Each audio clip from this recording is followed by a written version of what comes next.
Vamos lá, a palavra de Deus, João, capítulo de número 3, somente o verso de número 3. E Jesus respondeu e disse-lhes: na verdade te digo, que aquele que não nascer de novo, não pode ver o reino de Deus. Vamos orar? Senhor, nós clamamos por graça, nós clamamos, Senhor Pai, pela Tua misericórdia nessa noite. Senhor Pai, que a Tua palavra possa cumprir, meu Pai, o motivo pelo qual, Senhor Pai, ela foi enviada. Senhor, que nós saímos daqui, Senhor Pai, mais parecidos contigo, entendendo, Senhor Pai, a nossa identidade no reino de Deus. Fale conosco através da Tua palavra que eu te peço e te agradeço no nome de Jesus. Amém. Gente, quando a gente fala sobre novo nascimento, parece de vez em quando até meio fácil de dizer simplesmente: gente, você veio para Jesus, você precisa nascer de novo. Você veio para Cristo agora, você precisa nascer de novo. Mas será que realmente a gente entende a magnitude do que é nascer de novo? O porquê que é tão importante a gente nascer de novo? O tema da minha mensagem hoje vai ser: importa-vos nascer de novo. Vai ser o tema da minha mensagem hoje. E para a gente poder entender esse novo nascimento, né? O novo nascimento você entende, mas às vezes a gente não entende o que é importante. E para eu ensinar para vocês o que é o que importa, né, o importante de nascer de novo, eu vou precisar voltar lá atrás, né, na criação do homem. A gente vai ter que trilhar todo um caminho até chegar nesse novo nascimento. Há quem queira começar primeiro por Lúcifer e os anjos, primeiro caindo, para depois ir para a criação. Mas eu já vou direto para a criação para a gente poder ganhar tempo.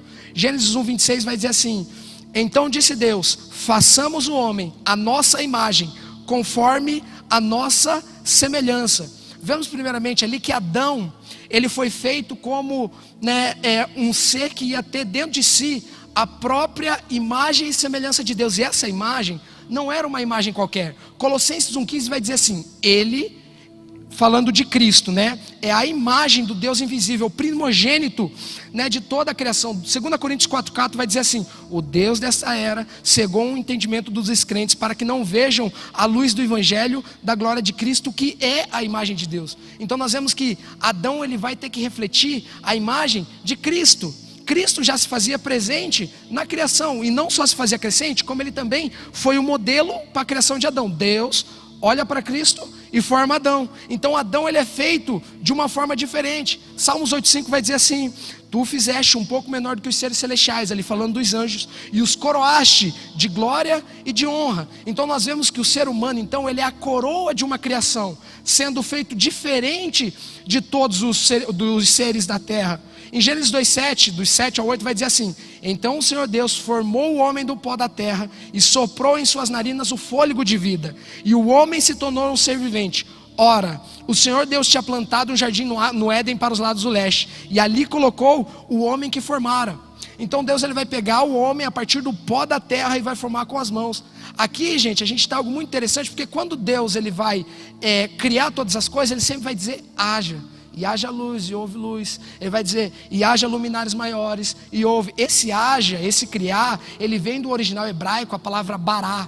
Bará significa criar, né, selecionar. Então Deus, ele vai selecionar, e a partir do que ele fala, ele traz a existência. Mas quando ele vai fazer o homem, já não é mais haja, é o façamos. Façamos o homem. O façamos, ele vem de uma outra palavra do hebraico que significa assá.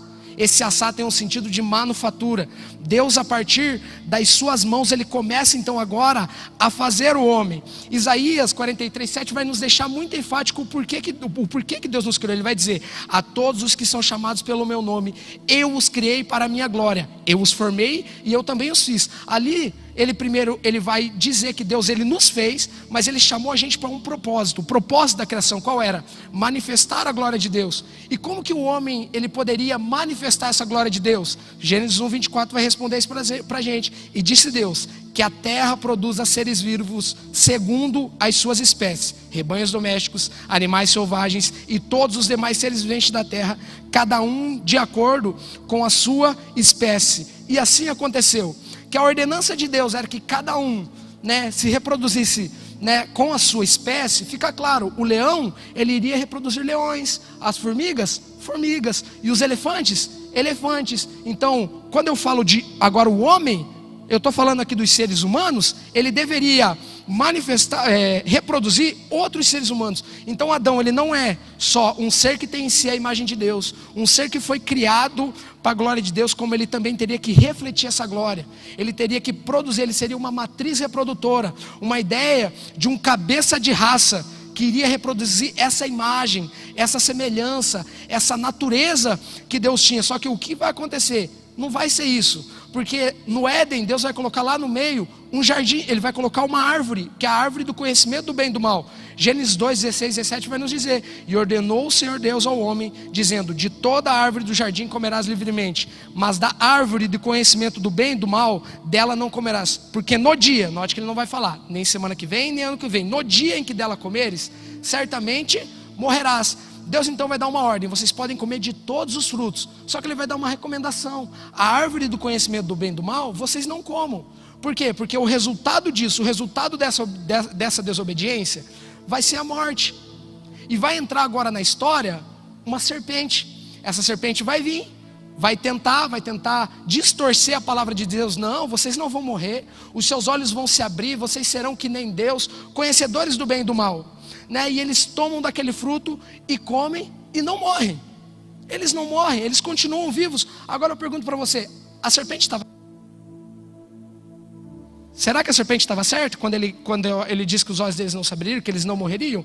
Não estava, porque ali não estava falando de uma morte física. Porque quando a Bíblia vai dizer sobre morte física, Gênesis 3:19 vai deixar, né, enfático para a gente o que é morte física. Ele vai falar do homem que é: do pó viemos e ao pó voltaremos. Ou seja, ali começou o ciclo de vida do ser humano. Agora o ser humano, ele teria os seus dias contados, e enquanto ele fosse envelhecendo, culminaria no fim que ele ia morrer fisicamente. Então a morte que está falando lá no jardim não é de uma morte física, né? Porque certa feita Jesus vai dizer em Lucas 20:38, ele não é Deus de morto, mas Deus de vivos, porque para ele todos vivem. Agora reflita comigo aqui: se todos que morrem vivem para Deus, vamos pegar Adão. Adão morreu, né, fisicamente? Não morreu. Então essa morte vai atingir em Adão uma outra esfera, que é a esfera espiritual. Adão então ele vai morrer espiritualmente. A consequência daquilo seria o afastamento de Adão. E isso aconteceu porque quando Deus vai perguntar por eles lá no jardim, em Gênesis 3:9, Deus sabia onde eles estavam.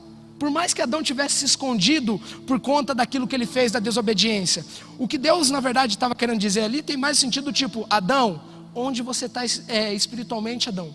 Eu não sinto mais você conectado comigo, meu filho. Então Adão, ele vai morrer espiritualmente, o que nós chamamos de separação espiritual. E a gente vai ver que eles vão ter punições até mais pesadas, aonde eles já não teriam mais a provisão de Deus. E a partir de agora, eles teriam que arar uma terra amaldiçoada. A mulher, ela teria dores de parto para poder gerar os filhos. E aquele jardim que Deus tinha plantado para que eles habitassem, Deus vai simplesmente dizer: fora daqui. Porque agora você não está junto comigo. Mas o que Adão e Eva não sabiam, que aquela desobediência deles gerou, gente, um cenário de terror, de angústia dentro da humanidade. E é isso que eu quero falar com vocês agora. Se você for rápido de endereço comigo, vai em Romanos capítulo 5, versos 18 e 19. Romanos capítulo 5, versos 18 e 19.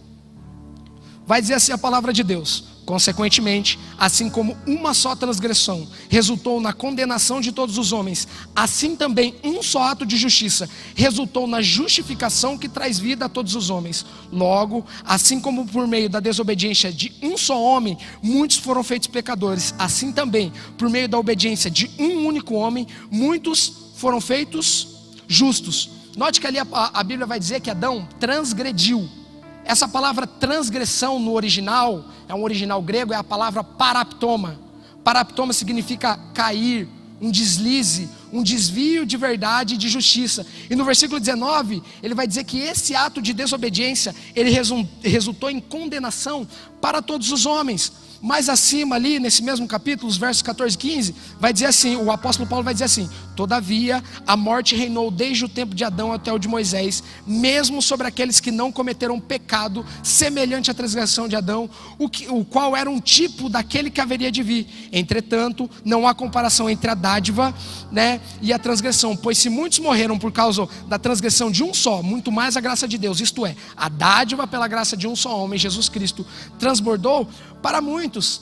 Quando ele vai dizer ali, né, pecado, aqueles que não cometeram pecado semelhante à transgressão de Adão, a palavra no original ali é a palavra grega hamartano, que ela vai derivar de uma outra palavra grega, que é a palavra hamartia.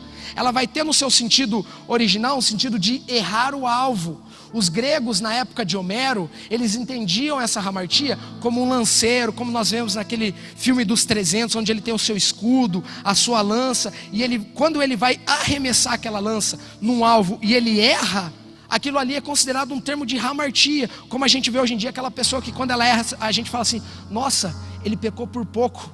É justamente essa a ideia que ele quer trazer. Então, foi isso o que aconteceu. Adão, ele vai errar o alvo, Adão vai desobedecer a Deus, Adão vai lançar incredulidade nas palavras de Deus, e isso vai resultar em perda, vai resultar numa morte espiritual. Olha o que Isaías vai dizer em Isaías 59:2: mas as vossas iniquidades fazem separação entre vós e o vosso Deus, e os vossos pecados encobrem o seu rosto de vós, para que não vos ouça.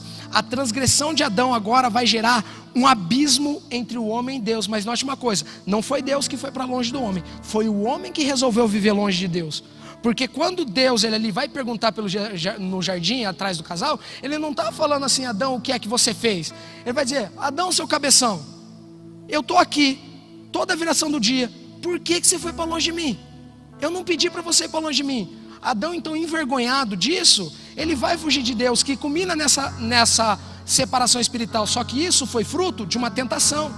Não aconteceu simplesmente, aconteceu o pecado, não teve etapas para acontecer. E o apóstolo Tiago vai nos mostrar essas etapas da tentação. Tiago 1, 14, 15 vai dizer assim: mas cada um é tentado quando atraído e engoldado pela sua própria concupiscência. Depois, havendo a concupiscência concebido, dá a luz ao pecado, e o pecado, sendo consumado, gera morte. Neste texto a Bíblia fala dos passos da tentação. O que a serpente fez no Éden foi justamente isso. Ela primeiro enganou o homem, distorceu aquilo que Deus diz e gerou nele cobiça, desejo, concupiscência.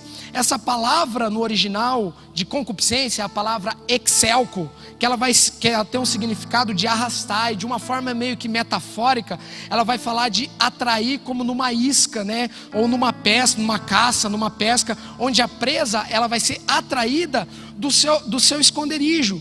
E é isso que o ser humano vai fazer. Ele vai abandonar o autodomínio de Deus que ele tinha, a segurança que ele tinha em Deus, e vai ser atraído pela isca do pecado. O léxico de Strong, que é esse dicionário bíblico que a gente utiliza para o grego e para o hebraico, também vai trazer um sentido de sedução, de uma meretriz, onde se seduz para fazer algo que Deus ele não queria. E foi assim que aconteceu com Eva. Qual foram os passos de Eva? Primeiro, a serpente vem e fala ao ouvido dela, distorce a palavra de Deus. Isso vai gerar nela uma atração, e ela vai olhar para aquele fruto. Ela vai olhar para o fruto e vai dizer: poxa, o fruto é bom de se comer. Então gerou concupiscência. Essa concupiscência vai se assentar no coração dela. Já gerou pecado aí, o pecado no interior. Aí tem que consumar o ato. Ela vai lá, pega, come e dá Adão, e consome. No que consumiu, gerou a morte. Então não foi de uma hora para outra que Eva vai pecar. Ela vai passar por essas etapas, né, da tentação para poder chegar. E Romanos 5,17 vai dizer assim: porque se pela ofensa de um só a morte reinou por esse. Está aí então uma definição do que é pecado, gente. Pecado é ofender a Deus. Pecado é você passar por todas essas etapas, né, de tentação até gerar o pecado, e você acaba daí ofendendo a Deus. E foi isso que Adão e Eva fizeram. Eles ofenderam a Deus, lançaram incredulidade em suas palavras, e preferindo desobedecê-lo, eles vão sofrer de uma consequência do qual eles já tinham sido avisados. Quando Deus falou assim: certamente vocês morrerão. Então esse episódio de transgressão, da transgressão de Adão cair, ele vai falar de uma perda, daquilo que tinha dado, que havia sido dado para o primeiro casal no Éden. É um desvio do propósito original de Deus. Quando a Bíblia vai dizer lá em Romanos 3,10, como está escrito: não há nenhum justo, nenhum sequer, Esse texto fala que nós perdemos a condição de justiça, de justo que a gente tinha diante de Deus, que a gente foi criado com ela, para agora uma condição de pecador. E isso tudo veio através da transgressão de Adão, através da desobediência dele. E os resultados disso, gente, foi que o homem agora vai se tornar um miserável espiritual. O homem vai se tornar um inútil espiritual. Se você está com a sua Bíblia aberta aí em Romanos 5, olha o verso de número 12. Portanto, da mesma forma como o pecado entrou no mundo por um homem, e pelo pecado a morte, assim também a morte veio a todos os homens, porque todos pecaram. Quando ele fala pecaram ali, ele vai realmente se utilizar da palavra hamartano, que, como eu falei para vocês, tem esse sentido de errar o alvo. Mas quando nós olhamos para esse versículo em específico, nós vemos que ele não está falando ali nesse sentido de errar o alvo, né? Entenda que aqui eu não estou querendo falar contra esse conceito de errar o alvo. Nós cremos que esse sentido vale para alguém que veio para Cristo, que é alguém que cometeu um deslize, que não vive no pecado, mas que por uma infelicidade ele vai acabar tropeçando, né? Mas ali ele não está falando nesse sentido de errar o alvo. Ali ele não está falando nesse sentido de ato pecaminoso, do sentido que cometeram pecado. Isso fica evidenciado no versículo 18 e 19 desse mesmo capítulo, como a gente já viu. Eu só vou ler o começo do 18 e 19. Pois assim como por uma só ofensa veio o juízo sobre todos os homens para a condenação. Aí vem o 19, porque como pela obediência de um só homem, muitos foram feitos pecadores. Veja que ele não vai dizer ali que eles foram feitos pecadores pelos seus pecados, mas ele fala que muitos foram feitos pecadores por conta da transgressão de Adão. Ou seja, ele não é pecador porque ele pecou, ele é pecador porque Adão pecou, né? Portanto, ali não está falando, né, que eles pecaram no sentido de errar o alvo, mas está falando mais assim numa ideia de condição de pecador, do qual nós temos desde o nascimento. Olha o que o salmista vai dizer no Salmo 51:5: sei que sou pecador desde que nasci, sim, desde que me concebeu a minha mãe. Agora eu pergunto para vocês, o que será que a gente fez para ser pecador? Será que a gente chutou alguma coisa lá no ventre que fez a gente nascer pecador? Claro que não, né? Quando ali está falando quando a gente fala que Adão era um cabeça de raça, é porque Adão ele tinha a capacidade de gerar seres semelhantes a ele, e essa capacidade, queridos, ela não vai se perder, né, com a queda dele. Adão vai continuar reproduzindo seres semelhantes a ele mesmo, só que agora a natureza, a imagem e a semelhança que ele tinha já não vai ser a mesma. Por quê? Porque agora com o pecado, a imagem de Deus que ele tinha se comprometeu. Então, Adão agora vai começar a gerar pecadores desde o nascimento. Por isso que eu chego numa frase: você não é pecador porque você peca. Você peca porque você é pecador. É uma questão de natureza. E esse é o sentido que ele vai trazer em Romanos 5,12. Quando a gente volta ali nessa ideia de Romanos 5,12, que todos pecaram, vai falar dessa palavra hamartano, mas vai dizer mais nesse sentido de uma condição humana. Na Grécia Homérica também se falava muito sobre uma ideia de culpa coletiva. E como que funcionava isso? Se entendia a hamartia como se fosse uma mancha que se espalhava por todo o gênero do homem, sobre a sua família, sobre os seus descendentes, sobre o seu clã. Se via muito essa ideia de hamartia, do quanto que aquele que errava, cometia essa hamartia, aquilo ali ia afetar toda a descendência dele. A gente vê muito isso nos teatros gregos antigos, onde fala daquele herói grego, que ele tinha todo um passado amaldiçoado que envolvia ele. Isso daí vai ficar muito bem evidenciado numa obra estética de Aristóteles. Se você tiver acesso, é a obra poética de Aristóteles. Ele vai trazer essa ideia de hamartia como se fosse uma mancha de pecado, o que vai diferenciar de uma outra obra dele mesmo, que se chama Ética Nicômaco. É uma outra obra muito interessante também, só que em Ética Nicômaco, ele vai trazer essa ideia de hamartia como de errar o alvo. Então, eu preciso que agora vocês se atentem a isso que eu vou dizer aqui. Tanto errar o alvo, quanto mancha de pecado, estão certos. O Aristóteles vai deixar isso pra gente. Então, quando nós voltamos a Romanos 5,12, se a gente olhar muito bem para o texto, a gente vai ver que essa ideia de mancha de pecado, ele vai fazer muito sentido. Qual que é a ideia? Que na queda, quando Adão pecou, Adão gerou uma mancha de pecado no mundo, como se fosse um dominó. Está todo mundo aqui juntinho, de pezinho. Aí, lá vai o primeiro, tum, e o resto só vem junto com ele. uma ideia de mancha. Então nós, a partir de agora, começou em Adão, ele começou a se reproduzir, até que chegou em nós. E nós também agora vamos ser amaldiçoados como pecadores. Desde que nós nascemos, nós fomos feitos amaldiçoados por conta de Adão. Então a condição de pecador, essa ideia de hamartia, ela veio por meio da paraptoma, da transgressão de Adão. E isso agora vai afetar o nosso código genético. Olha o que vai dizer Romanos capítulo 3, verso de número 12. Todos se extraviaram e juntamente se fizeram inúteis. Não há quem faça o bem, não há nenhum só. Lembra que eu falei que o homem agora é um inútil espiritual? O pecado vai nos tornar inúteis espiritualmente, extraviados. Mas inúteis para quê? Para o propósito original de Deus, o propósito que a gente foi criado, de gerar seres com a marca de Deus, com a mesma imagem dele, com a mesma semelhança dele, com a mesma natureza dele.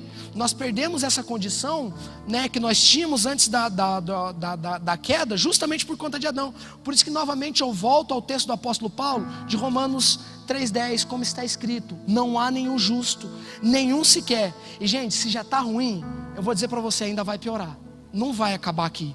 Olha o que Jesus vai dizer em João 8,34. E Jesus respondeu: digo-lhes a verdade, todo aquele que vive pecando é escravo do pecado. Agora então, com essa mancha, vai entrar também uma natureza pecadora dentro de nós. Por meio dessa mancha vem. E a ideia inicial de uma natureza é uma ideia de serviço, de servidão, onde nós estamos agora sobre um jugo que tem um ser que domina a gente.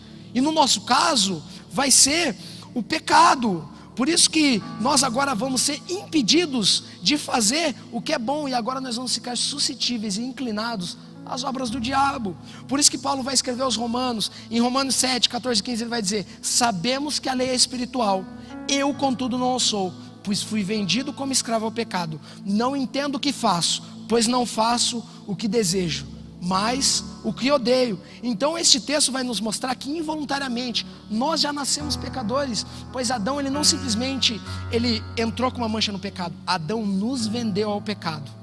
Nós agora vivemos debaixo de um jugo de pecado, e a Bíblia é muito contundente ao demonstrar que a natureza pecadora, ela vai abranger não somente uma disposição de mente do homem, ela vai falar de todo o ser dele. Nós entendemos então a natureza pecadora como a essência do homem no pecado, por ele ser gerado justamente por essa semente corruptível. O pecador então agora, ele é separado de Deus e ele pertence ao pecado. Como eu disse, eu vou citar novamente o texto de Salmos 51,5.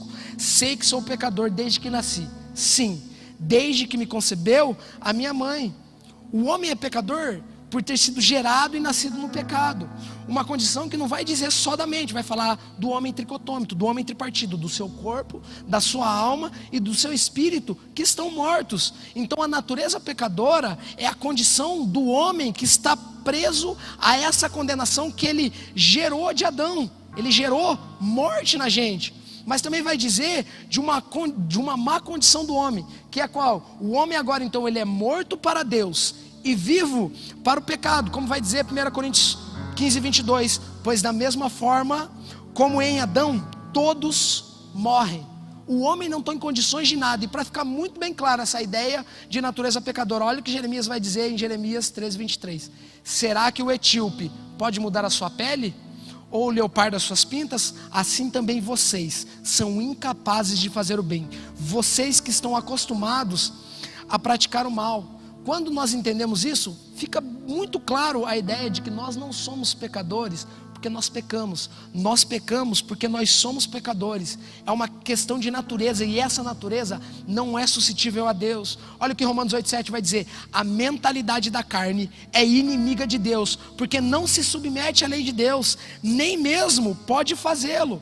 Esse texto vai nos dizer que essa natureza pecaminosa, além de ser algo que veio de uma mancha que nós recebemos de Adão, que nos torna separados de Deus, ela também vai mostrar que nós somos incapazes de cumprir com a lei de Deus. E o apóstolo Paulo vai falar isso à igreja de Colosso, em Colossenses 3,6, ele vai dizer assim: por causa dessas coisas que vem a ira de Deus sobre os que vivem na desobediência. Essa desobediência veio como, gente? Através dessa natureza que ela não consegue obedecer a Deus. Logo, quem não obedece, desobedece. Então agora nós somos condenados diante de Deus como filhos da desobediência.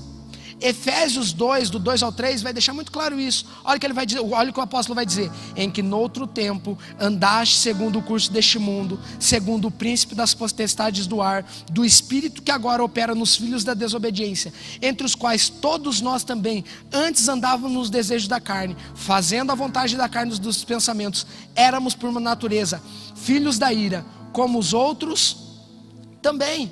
Esse texto vai nos dizer que quando ele fala ali em que noutro tempo andávamos, aqui ele está falando para uma igreja que hoje está em Cristo.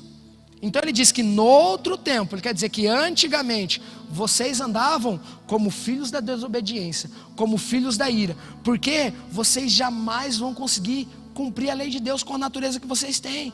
E gente, o homem ele é mau desde o seu nascimento, independente do que ele vai fazer. Olha o que Salmo 62:9 vai dizer: certamente que os homens de classe baixa são vaidade, e os homens de ordem elevada são mentira, pesados em balança, eles juntos são mais leves do que a vaidade. O salmista ele vai dizer o quê? Independente de classe, de classe social, seja rico, seja pobre, é descendente de Adão? Mentiroso, mal desde o seu nascimento. No quesito mal, queridos, não importa o comportamento, importa o nascimento.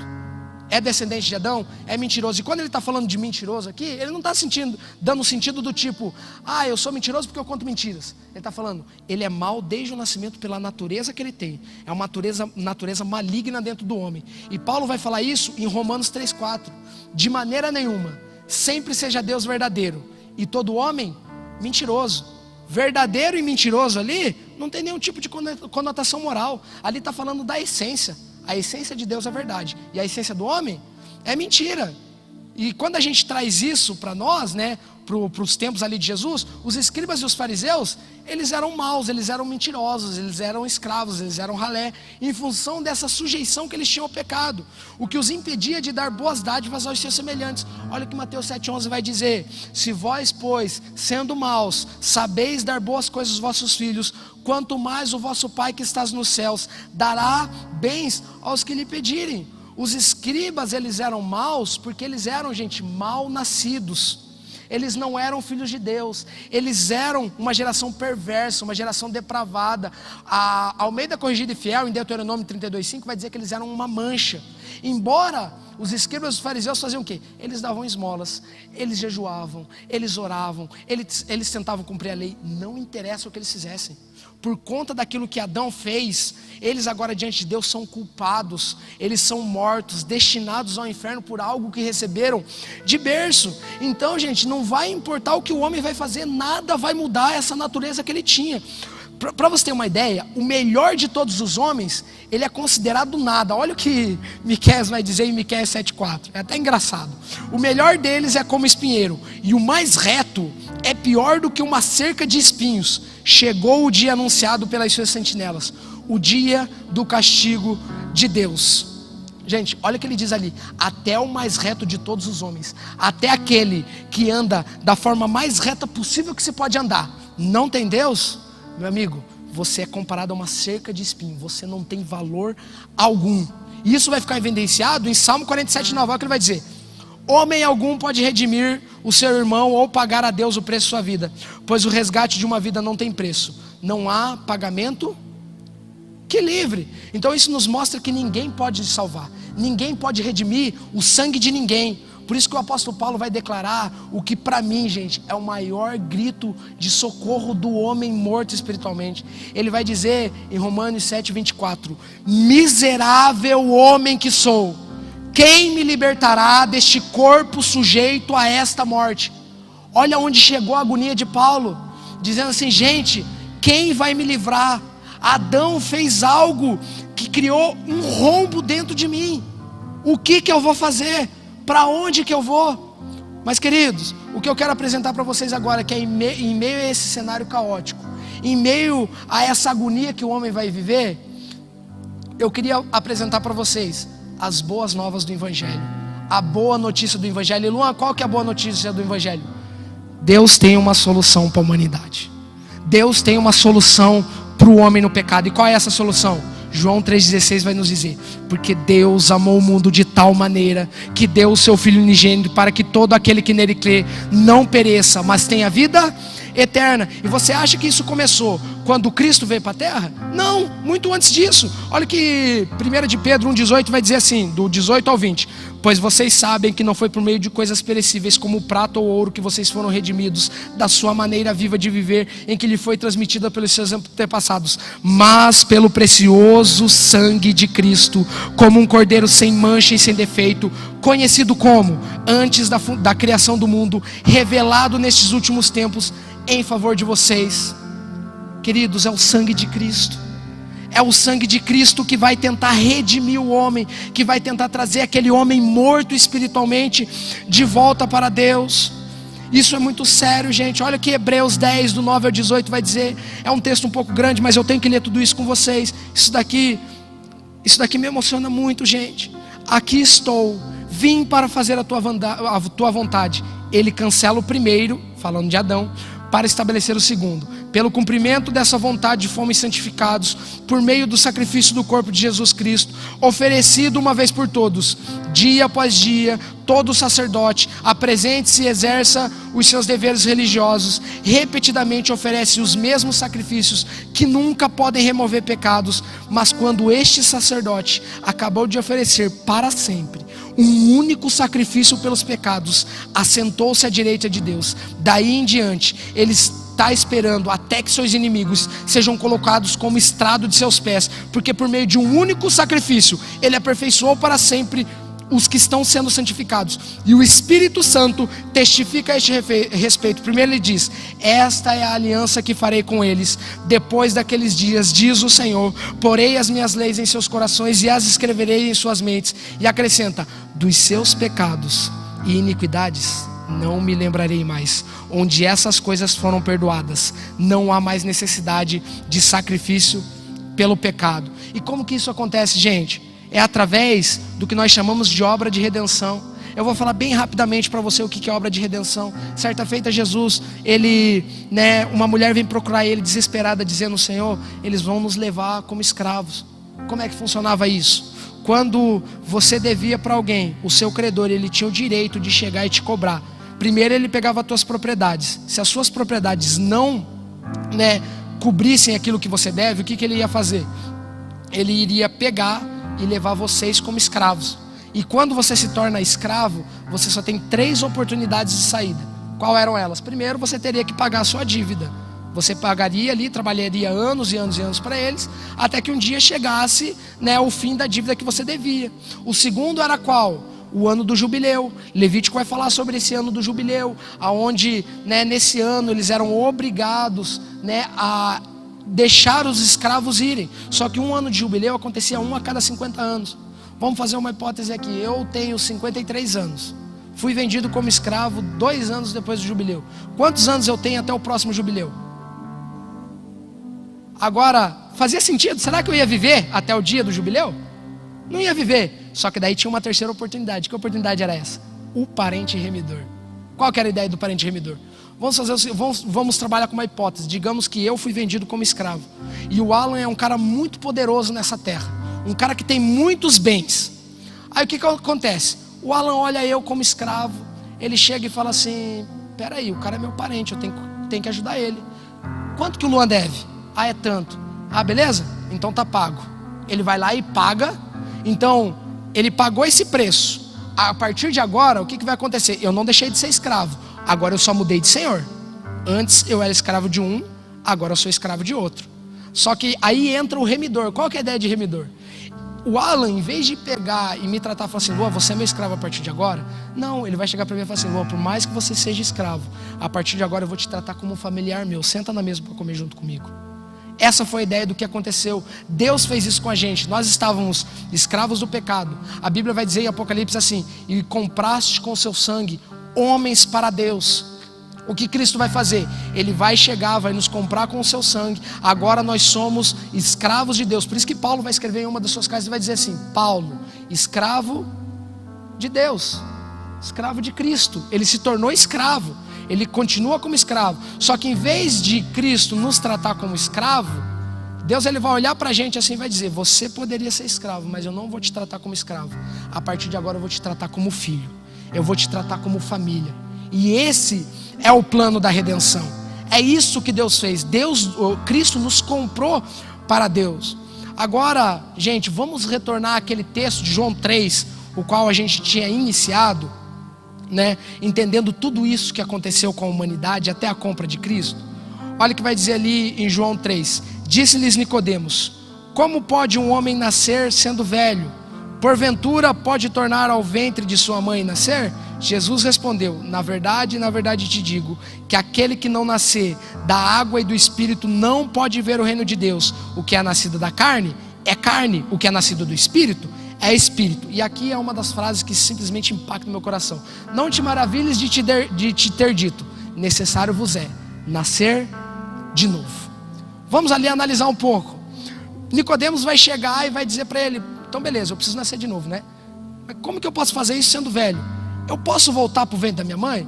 Mas eu pergunto para vocês, depois de tudo que eu disse para vocês aqui, teria alguma forma de Nicodemos, nascendo da mãe dele, fazer alguma coisa? Não tinha. Por quê? Porque ele era escravo do pecado. Mas note agora a resposta de Jesus: na verdade te digo, que aquele que não nascer da água e do Espírito. Da água a gente fala um pouco mais para frente, porque exigiria um pouco mais de tempo. Fiquemos só no Espírito. Não pode entrar no reino de Deus. No primeiro texto ele vai dizer assim: aquele que não nascer de novo não pode ver o reino de Deus. Já era um pré-requisito. Agora ele vai dizer assim: aquele que não nascer da água e do Espírito não pode entrar no reino de Deus.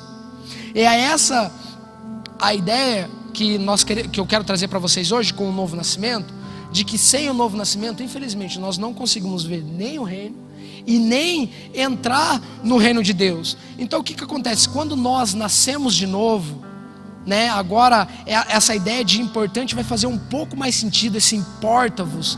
Porque o homem agora estava em pecado, o homem não tinha condições de se redimir, o homem não podia pagar por seu sangue. Então Cristo vai fazer isso no lugar dele para poder redimir o homem. Tito 3,5 vai falar sobre o lavar regenerador do Espírito Santo. O que é regenerar? A própria palavra diz regenerar, gerar novamente. Então quando nós aceitamos a Cristo, nós somos gerados de novo. E esses gerados de novo nos faz ter acesso ao reino de Deus. E como que funciona esse nascer de novo? Ezequiel já tinha profetizado isso. E aqui, gente, é onde eu vou encerrar. Ezequiel 36, do 26 ao 27 vai dizer assim: e dar-vos-ei um coração novo, e porei dentro de vós um espírito novo, e tirarei da vossa carne o coração de pedra, e vos darei um coração de carne, e porei dentro de vós o meu espírito, e farei que andeis nos meus estatutos, e guardeis os meus juízos, e os observei. Quando ali ele vai dizer coração de pedra, ele está falando de um coração insensível, um coração morto, um coração que não entende a realidade espiritual do que ele vivia. E quando ele diz desse coração, o que ele diz? Eu vou tirar esse coração de pedra e vou dar para você um novo coração. Ele vai fazer de novo um coração para o homem, e um coração de carne. Mas esse coração de carne não é meramente um coração humano. Ele fala de um coração vivo, um coração que vai ser sensível a Deus, um coração que vai entender a realidade espiritual. E não só isso, ele fala: eu vos darei um novo coração. Ele diz também: vos darei um novo espírito. Por que é necessário nós termos um novo espírito? Porque o nosso espírito, ele era morto. O nosso espírito estava morto em Adão, ele era separado de Deus. Então Deus, ele vai precisar nos dar um novo espírito. E esse novo espírito agora, aquele abismo que existia entre Deus e o homem, não vai existir mais. Agora o homem novamente tem acesso a Deus, né? Então por isso que a gente precisa ter um novo espírito. E ele não só diz isso, como que aqui, isso daqui é para a gente poder fechar com chave de ouro. Ele vai dizer assim: e porei dentro de vós o meu espírito. Ele não está dizendo simplesmente que ele vai te dar um novo espírito. Ele vai dizer: eu vou colocar em vocês o meu espírito, o Espírito Santo, o Deus em forma de espírito agora vai, né, habitar dentro do homem. Tudo dentro desse novo nascimento. Então Adão, ele vai simplesmente criar um cenário de terror. Adão vai criar um cenário de caos na humanidade. Mas Cristo vem em sua graça, por meio do Espírito Santo. E a partir de agora, o homem que antes não tinha como se chegar a Deus, agora acabou. O homem pode voltar para Deus. Mas tudo isso precisa de algo. E que algo é esse? É o título da mensagem. E é o que eu deixo para vocês: importa-vos nascer de novo. Se coloque de novo.